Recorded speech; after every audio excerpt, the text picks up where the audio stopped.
Please confirm if the screen is visible. एक बार confirm कीजिएगा अगर स्क्रीन क्लियरली नज़र आ रहा है तो।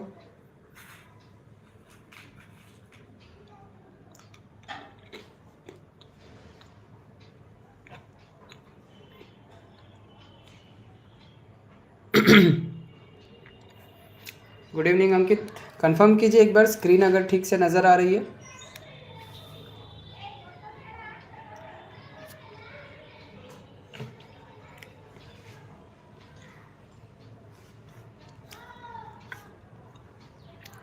ओके, चलिए फिर स्टार्ट करते हैं। आज हम लोग करने वाले हैं fill in the blanks. Vocabulary में फिल इन द ब्लैंक्स का भी बहुत इंपॉर्टेंट एक पार्ट होता है, क्योंकि कई बार वोकैबुलरी के बहुत सारे वर्ड्स ऐसे फिलर्स के रूप में आ जाते हैं, है ना। तो देखते हैं आज कितने वोकैबुलरी के वर्ड्स हमारे हिस्से में पढ़ने वाले हैं। ऐसा नहीं कि सिर्फ वोकैबुलरी के वर्ड्स आएंगे, ग्रामर के अलग अलग पोर्शन से भी क्वेश्चंस आ सकते हैं, टेंस से भी आ सकता है। देखते हैं वोकैबुलरी के इसमें कितने आने वाले हैं, ठीक है ना। चलिए स्टार्ट करते हैं from question number 1। Technology has made it possible for us to reach out to more students, and it has also made it possible for us to deliver the same lessons in a much more dash manner। कौन से manner में उन्होंने lessons को देने का सुविधा जो है वो कर दिया है। क्या लगता है कौन सा आंसर सही होने वाला है?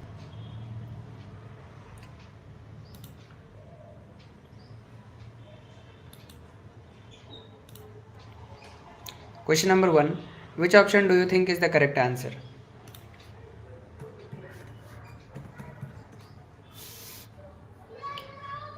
ऑप्शन नंबर बी कह रहे हैं रिसोर्सफुल होना चाहिए। Is it resourceful?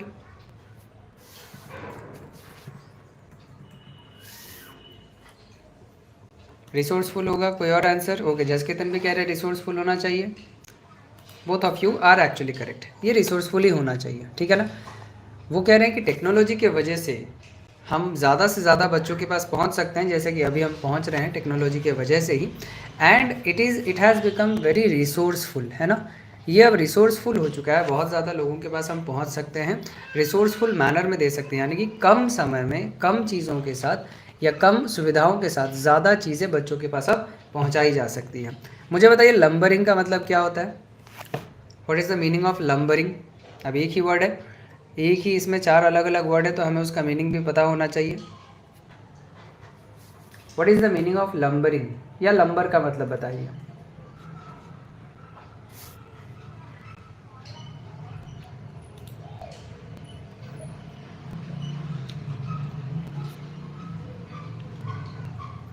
Anyone? What is the meaning of lumbering? In a slow manner, correct. Lumbering का मतलब होता है किसी चीज़, लंबर एक्चुअली इसका वर्ड है। लंबरिंग का मतलब होता है स्लोली, कोई काम धीरे धीरे अगर कोई करे ना तो उसको लंबरिंग कहा जाता है। बहुत अच्छे। और एनकम्बरिंग का मतलब क्या होता है? What is the meaning of encumbering? जो वर्ड्स आप यहाँ से सीखते जा रहे हैं उसको नोट डाउन भी करते जाइएगा, है ना, फिर बाद में रिवीजन करने में ईजी। हालांकि वीडियो तो अपलोड हो ही जाएगा, वहाँ से आप रिवाइज कर सकते हैं, बट आपके लिए फ़ायदा होगा अगर आप उसको नोट डाउन करके रखते जाएं तो। एनकम्बरिंग, एनीवन? चलो मैं बता देता हूँ। एनकम्बरिंग का मतलब होता है किसी को रेस्ट्रिक्ट करके रख देना, किसी एक बाउंड्री के अंदर, किसी एक केज के अंदर किसी को अगर हम बंद करके रख देते हैं तो उसको हम एनकम्बर्ड कहते हैं, ठीक है। That is encumbering. Next question number 2, you can tell yourself that you would be willing to lose everything you have in order to get something you want. All of those things you are willing to lose are what make you dash। लंबा sentence है, आराम से पढ़िए, पहले उसके meaning को समझिए and then answer देने का प्रयास कीजिए।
पता चला 2 नंबर का आंसर,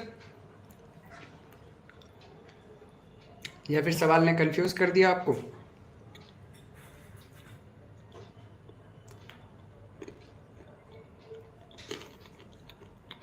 क्वेश्चन नंबर 2, एनीबडी? सवाल लंबा है, पढ़ के आप जवाब दीजिए, लेकिन जवाब तो दीजिए।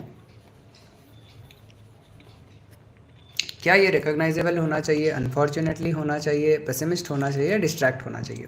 देखिए मैं आपको आइडिया बताता हूँ। यहाँ पे लिखा हुआ है all of those things you are willing to lose are what make you.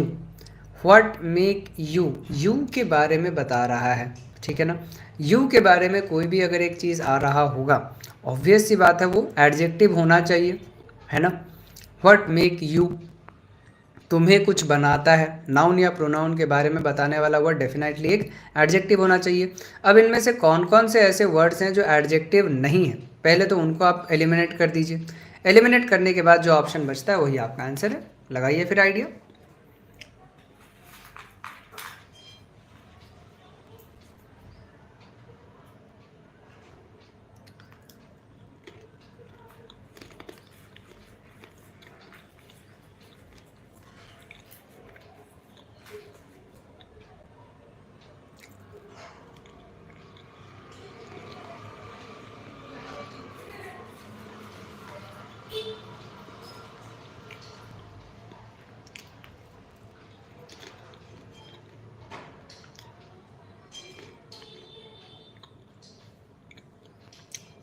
I think comments आना बंद हो गया है, मैं और एक बार मेरी करें।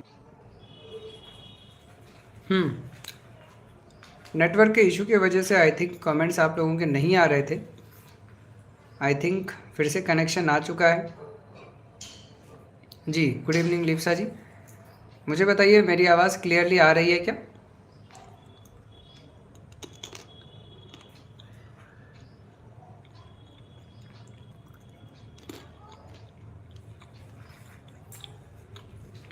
मेरी आवाज़ क्लियरली आ रही है क्या? ओके चलिए, 2 नंबर का आंसर एक्चुअली ना रिकॉग्नाइजेबल होना चाहिए। क्यों?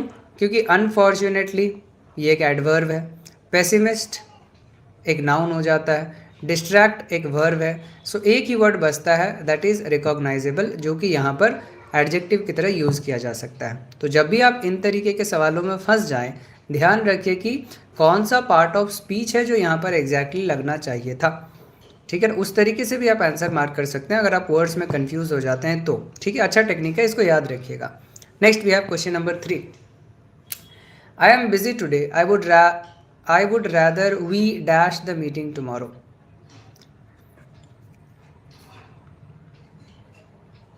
I would rather we dash the meeting tomorrow. Option number कौन सा सही होगा? हैड, हैज़ बीन या हैज़?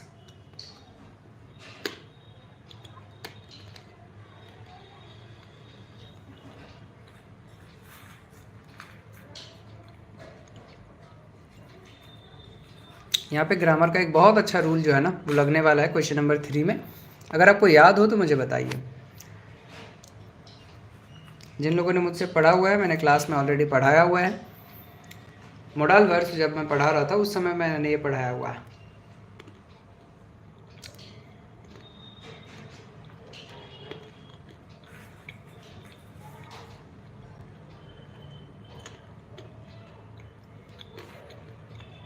ये कह रहे हैं हैड होना चाहिए।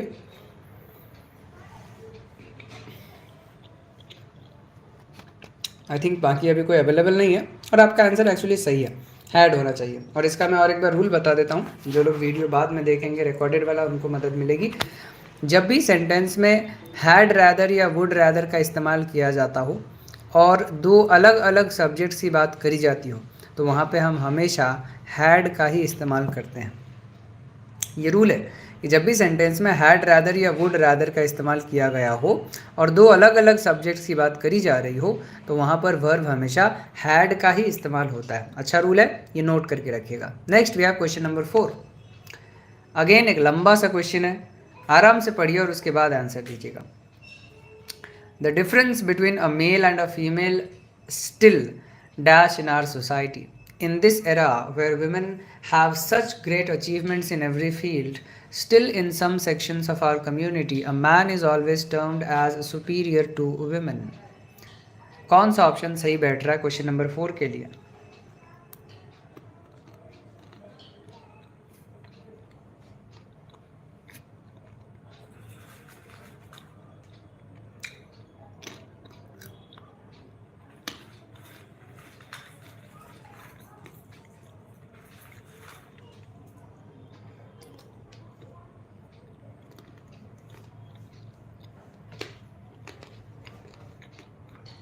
Question number 4, which option?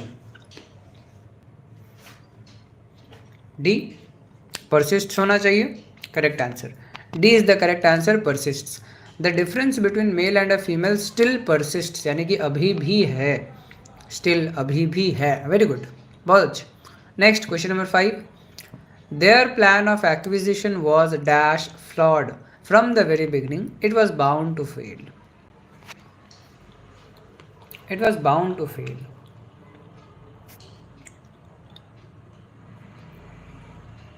Question number 5 का क्या आंसर होगा बताइएगा.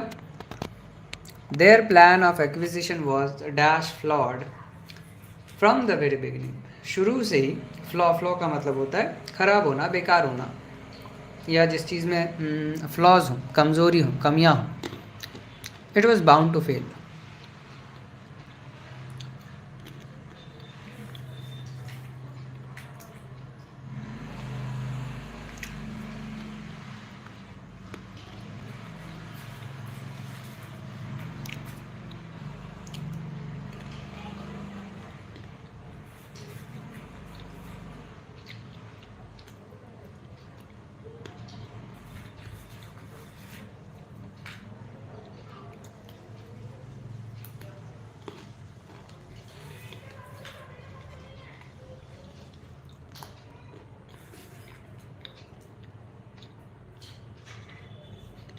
ए कह रहे हैं बिब्लिकली होना चाहिए, और C actually it is option number C, fatally होना चाहिए था, बिब्लिकली नहीं होगा. फेटली का मतलब होता है कोई ऐसा चीज़ जिसका एंड जो है ना वो लगभग एक फेलियर ही होने वाला है, दैट इज़ फेटल जिसको हम कहते हैं, है ना. सो it is there plan of acquisition was fatally flawed from the very, शुरू से ही पता चल रहा था कि वो एकदम बेकार ही होने वाला है. Hello Ankush, I am fine, how are you? चलिए अब आप आ गए हैं तो क्वेश्चन नंबर 6 का आंसर बताइएगा. It may seem dash that the hours of women's course at home have not declined in spite of the availability of many appliances. Comment slow जा रहा है. आज थोड़ा सा नेटवर्क का इशू है आई थिंक. कोई बात नहीं, जैसा है उसी में मैनेज करेंगे. भगवान ने जो दिया, जैसा दिया, जितना दिया वही सही. ठीक है, नेटवर्क को तो सुधारा नहीं जा सकता है, अपने हाथ में नहीं है, मैनेज करते हैं.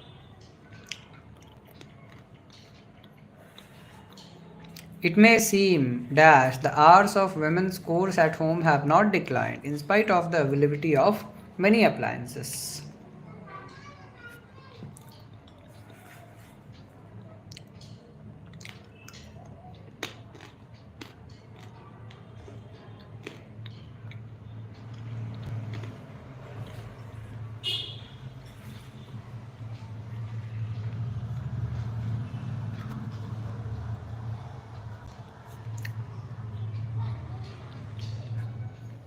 डी कह रहे हैं persisting. Okay, not sure, let us wait for other answers. और ए कंफ्यूजिंग है. Exactly, it is actually a confusing question. Fill in the blanks होते हैं कंफ्यूजिंग. वर्ड्स इसमें कई बार इस तरीके के दे दिए जाते हैं कि सारे के सारे ऑप्शंस कई बार एक जैसे लगने लगते हैं. बट यहाँ पर the correct answer is option number C. वो कह रहे it may seem perplexing. Perplexing का मतलब क्या होता है? जो कंफ्यूज कर दे, है ना, जिसे समझने में थोड़ा सा तकलीफ हो. तकलीफ कैसे हो रही है?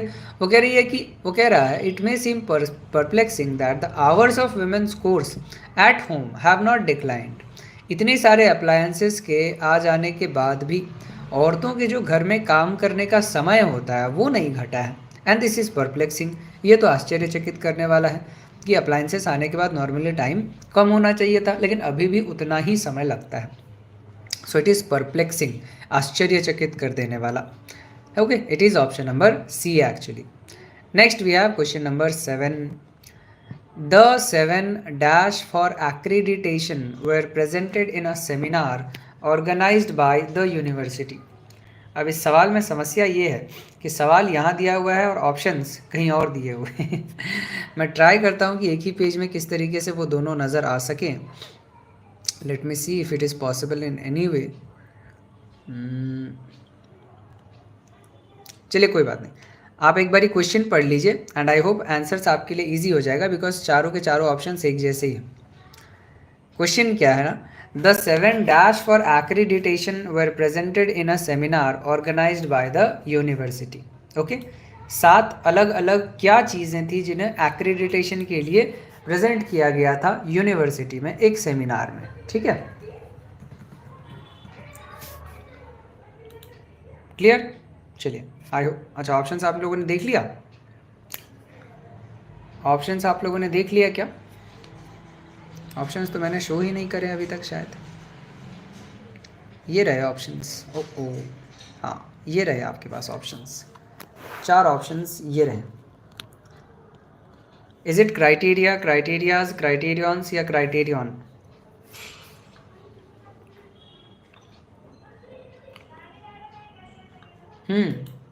बताइए. क्राइटेरिया, क्राइटेरियाज, क्राइटेरियंस या फिर क्राइटेरियन, कौन सा ऑप्शन सही बैठ रहा है इसमें फॉर क्वेश्चन नंबर 7? बहुत सारे क्या दिए गए? बहुत सारे क्राइटेरिया, बहुत सारे क्राइटेरियाज, बहुत सारे क्राइटेरियंस या बहुत सारे क्राइटेरियन? बी कह रहे हैं क्राइटेरियाज होना चाहिए. No, actually it is criteria. Ankush, आपने जो पहला आंसर दिया था वही सही है. Criterion is the singular word. Criterion is the singular word और उसका प्लूरल होता है criteria. Criteria is the plural form of criterion. ठीक है ना, तो आपका पहला जवाब सही था. It has to be criteria. 7 है तो क्राइटेरिया हो जाएगा. Okay, next question number 8. The business operates dash the same way as the other businesses did.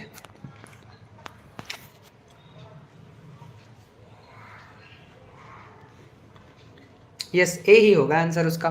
Question number 7 का आंसर ए ही होने वाला था. अब आपको क्वेश्चन 8 का आंसर बताना है. The business operates dash the same way as the other businesses did.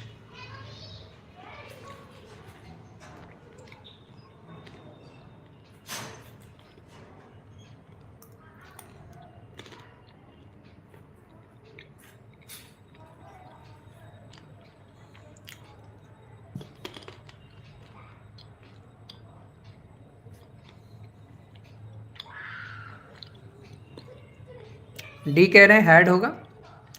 The business operates had the same way. ना ना ना ना ना, it is much. Option number D, sorry option number C, it is much. याद रखिएगा, much the same way एक phrase है और इसका मतलब होता है in a similar manner. Much the same way एक फ्रेज है जिसका मतलब होता है इन a similar manner.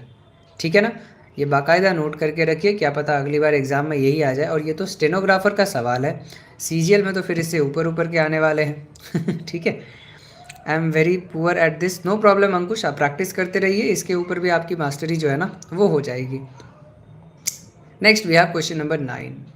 The tree lost many of its dash in the heavy rain and storm. अभी जब बहुत तेज़ हवाएं चल रही होंगी तो ट्री के कौन से लॉस हो जाएगा? What is this called? इसे फ्रेज कहते हैं अंकुश, इसे फ्रेजेस कहते हैं. ईडियम्स एंड फ्रेजेस होते हैं इंग्लिश में. एक फ्रेज होता है, एक फ्रेजल वर्ब होता है. जो अभी हमने पढ़ा क्वेश्चन नंबर 8 में वो फ्रेज का पार्ट है. चलिए 9 के आंसर्स आप दे रहे हैं. It is option number B and that is correct. Many of its branches, पेड़ के बहुत सारे शाखाएं जो थी वो गिर गए थे. Next we have question number 10. A dam is a barrier that stops the flow of water and results in the creation of a. Dam एक ऐसा चीज़ है जो वाटर फ्लो को रोकता है, अटकाता है, जिसके वजह से एक चीज़ बनाए जाते हैं. मुहावरे, एग्जैक्टली मुहावरे कह सकते हैं. सो जब डैम पानी को रोके तो उससे क्या बनता है? क्या उससे टनल बनता है या ब्लॉकेट बनता है या बैरिकेड बनता है या रिजर्वायर बनता है?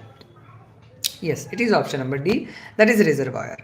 ठीक है, जब पानी को रोका जाता है तो डेफिनेटली एक रिजर्वायर में कन्वर्ट हो जाता है। बहुत सही, बहुत सही। Next you have question number 11, बताइएगा। Spending quality time with friends and family is also dash to have a healthy daily routine. These happy moments release happy hormones in the body. Good evening Raju. Is it obligatory, skeptical, unreasonable या फिर derogatory? Question number 11. Spending quality time with friends and family is also dash to have a healthy daily routine. Second sentence पढ़ने की ज़रूरत नहीं है, पहले sentence में ही तो आंसर पता चल जाएगा।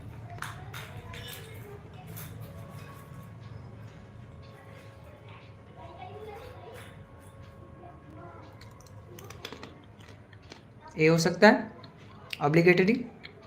लेट अस सी बाकियों का क्या आंसर आता है। यस, ऑब्लिगेटरी का मतलब लगभग लगभग mandatory. It is an obligation जो हम कहते हैं।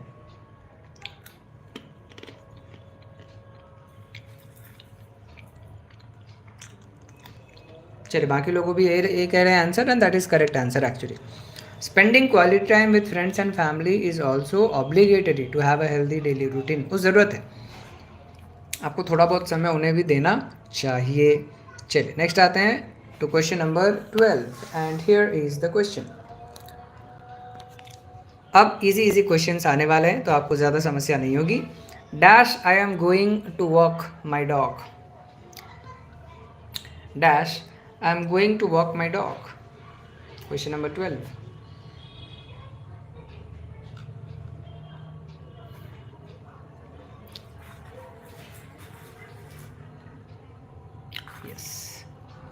राजू कह रहे हैं कि नाउ होना चाहिए। व्हाट अबाउट अदर्स, बाकियों का क्या मानना है? अरे लाइक नहीं किया आप लोगों ने, वीडियो को लाइक कर दीजिए।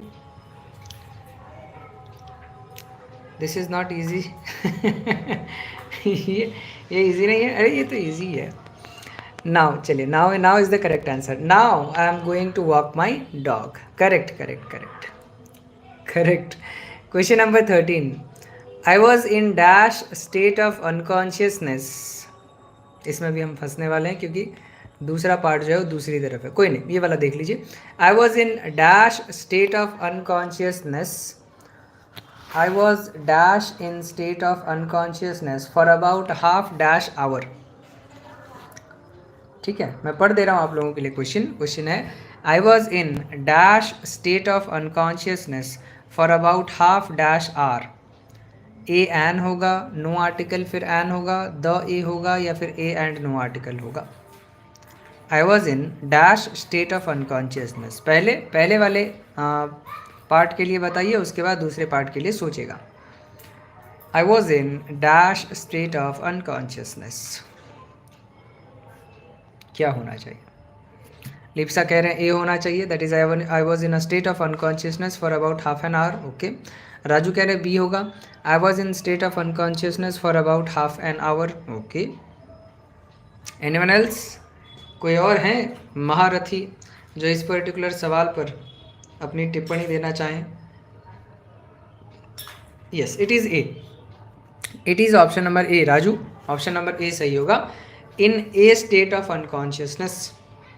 स्टेट एक नाउन है और नाउन के पहले आर्टिकल का आना ज़रूरी है। So in a state of unconsciousness for about half an hour. आर में क्योंकि साउंड जो आ रहा है, प्रोनाउंसिएशन जो हो रहा है वो वावेल का है, इसी वजह से एन का इस्तेमाल हो गया। Next question number 14। The rising rate of inflation is making life very hard for dash poor. The rising rate of inflation is making life very hard for dash poor.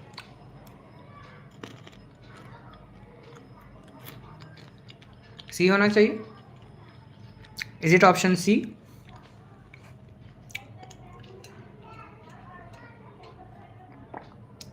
The होगा? Are you sure? The होना चाहिए। चलिए the. क्यों? क्योंकि किसी भी adjective के साथ जब द का इस्तेमाल किया जाता है तो वो एक कम्युनिटी के बारे में बताता है, और यहाँ पे हम पूरे पुअर कम्युनिटी के बारे में बात कर रहे हैं। Very good. Next we have question number 15। He has not dash return the money. He has not dash return the money, उसने पैसे नहीं लौटाए हैं। क्या हम बोल सकते हैं he has not yet return the money, he has not only return the money, he has not to return the money, या he has not still return the money? कौन सा ऑप्शन सही बैठ रहा है? क्वेश्चन नंबर 15 येट होना चाहिए, yet होगा, येट होगा। चलिए, इट इज़ येट, करेक्ट, सबने सही आंसर दिया। अभी तक उसने पैसे नहीं लौटाए हैं, very good. Next, it's funny how every time he fails to apply the dash and dash the glass. It's funny, बहुत मज़े की बात है। हाउ एवरी टाइम, कैसे वो हर बार, fails to apply the, fail होता है अप्लाई करने के लिए, क्या अप्लाई करना होता है? Dash and dash the glass, apply नहीं करता है and dash the glass. Option number C कह रहे हैं। क्वेश्चन नंबर 16 का ऑप्शन नंबर सी होना चाहिए, brakes and brakes. Yes, correct correct, it is option number C actually. It is funny how every time he fails to apply the brakes, brake लगाना भूल जाता है, एंड ब्रेक्स द ग्लास, और कांच तोड़ देता है। ठीक है, option number C is the correct answer for question number 16। बहुत अच्छे। नेक्स्ट आएंगे हम कहाँ? क्वेश्चन नंबर 17 की तरफ। His family lives dash Mhow in Madhya Pradesh, Mhow एक जगह का नाम है। So his family lives dash Mhow in Madhya Pradesh, ये थोड़ा आसान हो जाएगा। क्वेश्चन नंबर 17, एट, संजू कह रहे हैं कि एट होना चाहिए। His family lives at Mhow in Madhya Pradesh, D D D. चलिए, सारे लोग सही आंसर दे रहे हैं, it is option number D, correct correct correct, it is question option number D actually. Next we have question number 18 on your screen. Accepting how wonderful you truly are and incorporating this dash into your attitude and personality is perhaps one of the most difficult things to do in life. लंबा question है, आराम से पढ़िए और उसके बाद सही answer दीजिएगा।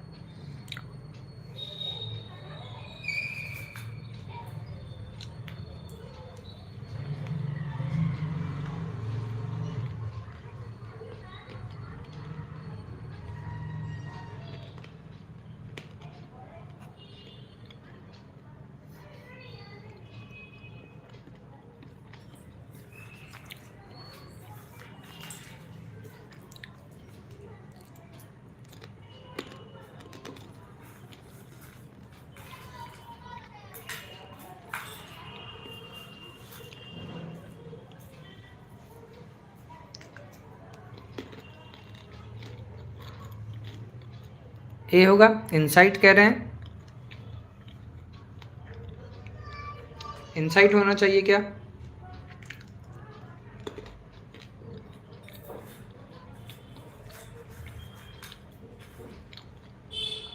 चलिए, दो आंसर्स आ चुके हैं, दोनों कह रहे हैं कि इनसाइट होना चाहिए, बाकियों का क्या मानना है देखें ज़रा। Is it option A insight, या फिर ऑप्शन बी क्रेजीनेस, या फिर ऑप्शन सी फॉली, या फिर ग्लिच? ए और बी में कन्फ्यूजन है, चलिए मैं कन्फ्यूजन कर देता हूँ दूर। It is option number A. Insight का मतलब होता है अनुमान, या आप जो देख पा रहे हैं, या आपका जो ज्ञान है, उसके आप इंसाइट कहते हैं। So accepting how wonderful you truly are and incorporating, अपनाना, दिस इंसाइट, इस ज्ञान को अपनाना, इनटू योर एटीट्यूड, अपने व्यवहार में, and personality, is perhaps one of the most difficult things to do in life. ठीक है, अपने आप को वंडरफुल मानना, ये अपने आप में बहुत बड़ी बात होती है, क्योंकि सोसाइटी आपके ऊपर इतने सारे आइडेंटिटीज़ इम्पोज करते हैं अपने डेफिनेशन के हिसाब से डेफिनेटली, कि आप भी धीरे धीरे बनते उन्हीं के जैसा बन जाते हैं। वो अगर कहते हैं कि आप गधे हैं तो आप अपने आप को गधा मानने लगते हैं, वो अगर कहते हैं आप अच्छे हैं तो आप अपने आप को अच्छा मानने लगते हैं। तो याद रखिए, you are unique, you are wonderful in any way, जिस भी तरीके से आप हैं, आप चाहें सोसाइटी की नज़रों में सक्सेसफुल हों या ना हों, it hardly matters. Next, question number 19, please put the dishes in the dash after you finish eating. 19, please put the dishes in the dash after you finish eating. 19 का ऑप्शन नंबर सी होगा, 19 का option number सी होगा, sink. Sure?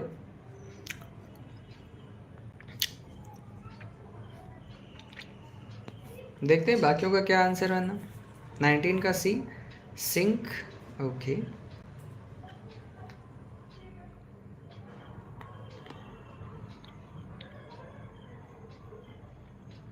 Anyone else? कोई और है भैया जो उत्तर देना चाहेगा क्वेश्चन नंबर 19 का? 2 आंसर्स आए हैं अभी तक कि 19 का ऑप्शन नंबर सी होना चाहिए। Is it? Don't know. चलिए, the correct answer is actually option number A, sink. Sink होता है ना जहाँ पे बर्तनों को धोया जाता है। Yes yes yes yes, option number A actually. Please put the dishes in the sink. धोने के बाद नल जहाँ होता है, जहाँ बर्तनों को धोया जाता है, उसको सिंक कहते हैं। तो वहाँ पे बर्तनों को जो है ना रख दीजिए। प्लीज़ भी कह रहा है आदमी। ठीक है, next question number 20। My grand parents live in a beautiful house dash the country side. Dash the country side. Question number 20, preposition का सवाल क्लास में करवाया हुआ मैंने। 20 का डी होगा एट। अंकुश कह रहे हैं डी हो सकता है, अंकित कह रहे हैं ए होगा, जशकेतन कह रहे हैं ए होगा, and actually it is a. Yes, it is option number A, country side. जब भी हम बड़े एरिया की बात करते हैं तो हम इन का इस्तेमाल करते हैं, जब भी छोटे एरिया की बात करते हैं तो एट का इस्तेमाल करते हैं। यहाँ पे एरिया बड़ा है, इसी वजह से हमने इन का इस्तेमाल किया है। क्वेश्चन नंबर 20 मैं नहीं पढ़ूंगा क्योंकि पढ़ूंगा तो आप बोर हो जाएंगे। खुद ही पढ़िए और आंसर ढूंढने का प्रयास कीजिए।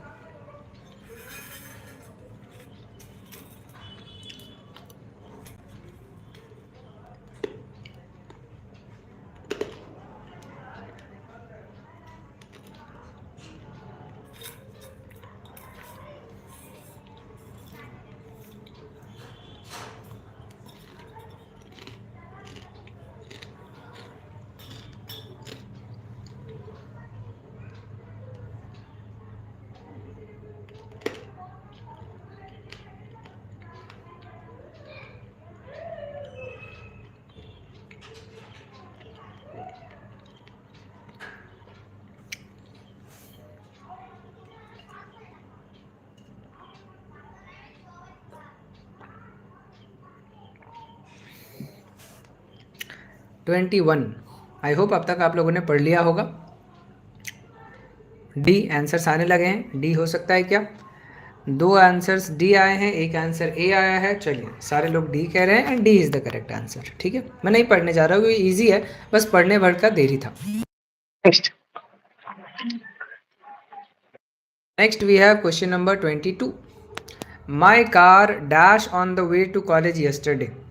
चलिए, ये तो हमने भैया 1000 बार ये पर्टिकुलर फ्रेजल वर्ब जो है ना वो पढ़ा हुआ है। My car dash on the way to college yesterday.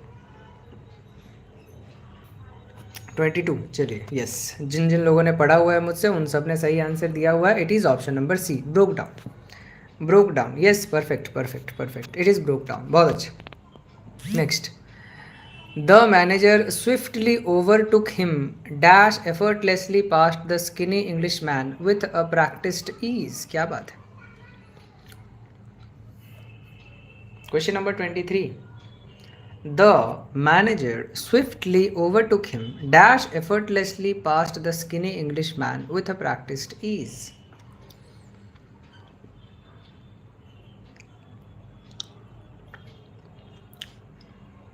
Question number 23।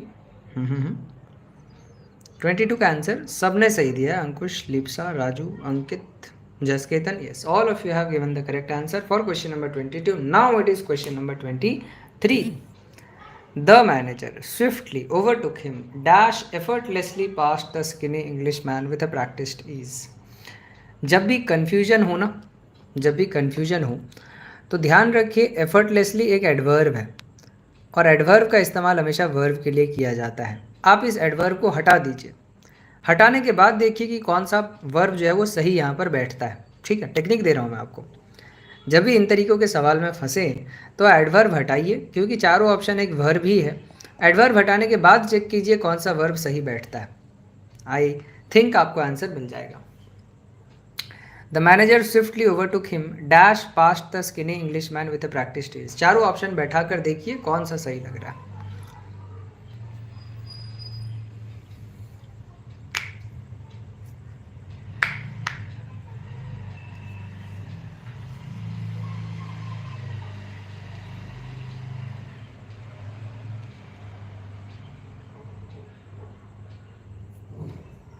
अच्छा, पहली बार देख रहे हैं आपने ये वर्ड्स? नहीं नहीं, स्लाइडिंग वर्ड आपने देखा होगा, स्लाइड से स्लाइडिंग बनता है, स्लाइड से स्लाइडिंग। रेंडरिंग कह रहे हैं, लिप्सा जी कह रहे हैं रेंडरिंग हो सकता है शायद। Okay, let us wait, let us wait. और भी कोई आंसर्स अगर देना चाहें तो हम वेट कर लेते हैं।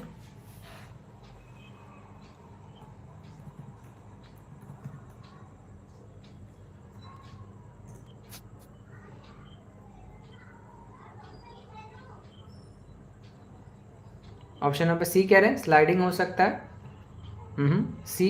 Okay, anyone else?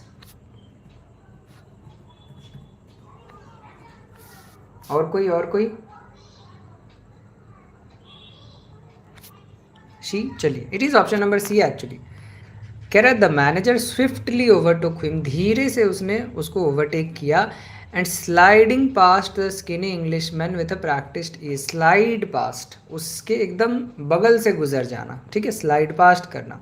बट इस पर्टिकुलर क्वेश्चन में आपको सारे वर्ड्स का मीनिंग जानना ज़रूरी था, ठीक है। किंडलिंग का मतलब क्या होता है? अमेजोन की तरफ से एक ऐप आता है, उसका नाम है किंडल, और उसका एक टूल भी है, गैजेट भी है, किंडल नाम रहता है उसका, ठीक है। किंडल का मतलब क्या होता है ना, स्पार्क को कहते हैं Kindle. Okay, Kindle means spark. So Kindling is a process जहाँ पे आप छोटी छोटी लकड़ियों को लेके एक स्पार्क लगाने की कोशिश करते हैं, ठीक है, फ्रिक्शन के मदद से। डॉडलिंग का मतलब क्या होता है? डॉडल मतलब होता है किसी भी जगह पे बहुत स्लोली आप जा रहे हैं, है ना, बहुत स्लोली, धीरे धीरे अगर आप किसी एक जगह पे पहुंचना चाहते हैं तो उसको डॉडलिंग कहा जाता है। और रेंडर का मतलब तो आई थिंक आप सब लोगों को पता ही होगा, या ये भी बताना पड़ेगा? रेंडर मतलब क्या होता है? किसी चीज़ को या किसी व्यक्ति को कोई चीज़ देना। I render help to the poor, है ना। तो रेंडर का मतलब होता है कोई चीज़ देना, स्लाइडिंग का मतलब आप जानते हैं। Next question number 24। The charismatic leaders' speeches were known for their dash impact on motivating people to take positive actions. Sentence आपको याद रखना होगा क्योंकि ऑप्शन जो है ना वो साइड में है।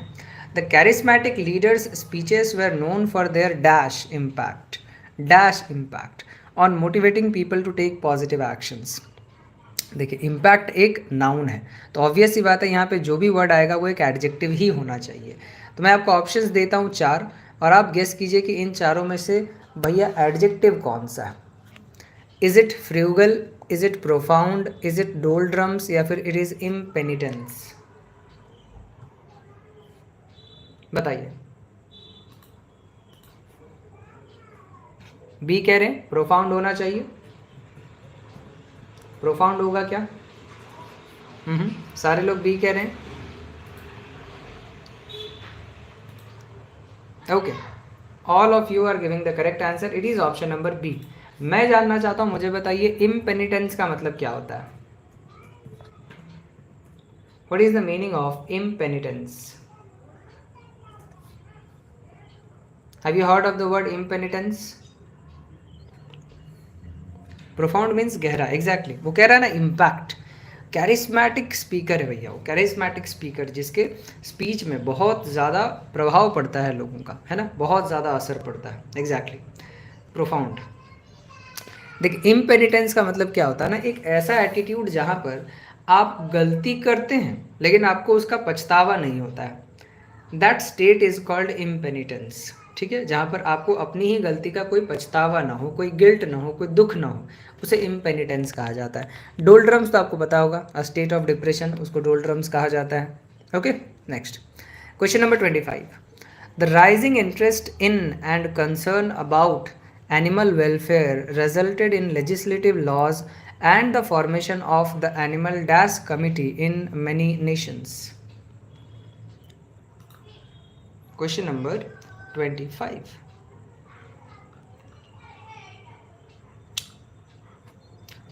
The rising interest in, it's a negative trait basically. Yes, it is a negative trait. Impenitence is a negative trait. Question number 25.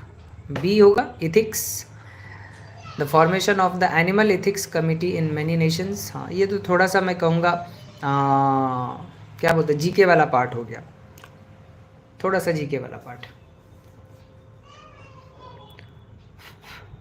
चलिए, इसका आंसर मैं बता ही देता हूँ, it is option number B actually, ठीक है। The rising interest in and concern about, याद रखिएगा इंटरेस्ट इन कंसर्न अबाउट, एक ही सेंटेंस में हमने दो अलग अलग प्रीपोजिशन का इस्तेमाल कर लिया। क्यों? क्योंकि इंटरेस्ट के बाद फिक्स्ड प्रीपोजिशन इन आता है और कंसर्न के बाद फिक्स्ड प्रीपोजिशन अबाउट का इस्तेमाल किया जाता है। आज के वोकैबुलरी में ग्रामर भी बहुत सारा आ गया है। चलिए, बहुत अच्छे। But here the correct answer is option number B and that is ethics. Next 26, work in this office is done in the dash way. Work in this office is done in the dash way. The लगा हुआ है, ठीक है। The लगने के बाद हम क्या यूज़ करते हैं? कंसर्न के बाद हमेशा अबाउट आएगा। यस, कंसर्न के बाद हमेशा अबाउट आएगा। Concerned about something. Option number D, option number D, option number D. सारे लोग कह रहे हैं ऑप्शन नंबर डी होना चाहिए। It is option number D. क्यों? क्योंकि द लगा हुआ है ना। द लगाया तो सुपरलेटिव डिग्री आना ही आना था। So it is the least efficient. Very good, बहुत अच्छे, बहुत अच्छे। Next we have 27. The coaches decided to dash the regulations more strictly because the candidates were not paying attention during their training sessions. Yes, correct correct, superlative degree आना चाहिए था वहाँ पे। बहुत अच्छे। 27 का बताइएगा। Question number 27. The coaches decided to dash the regulations more strictly. Enforce होना चाहिए। ऑप्शन नंबर सी होगा क्या? एनफोर्स, या फिर प्रोवाइड, या फिर सप्लाई, या फिर enjoy. Dash the regulations more strictly because the candidates were not paying attention during the training sessions. Is it option number C और ऑप्शन नंबर डी और ऑप्शन नंबर ए और option number B?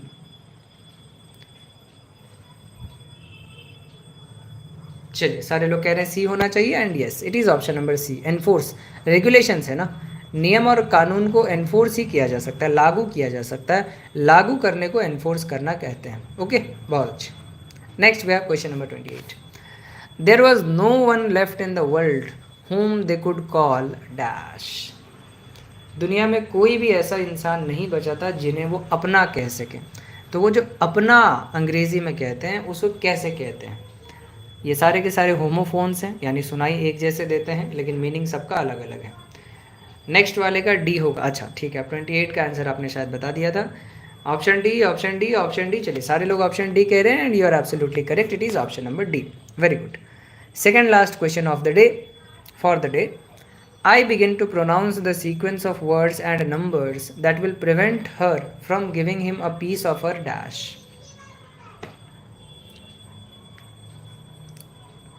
A piece of dash. I begin to pronounce the sequence of words and numbers that will prevent her from giving him a piece of her dash. A piece of her mind, a piece of her cake, a piece of her art, या a piece of her music.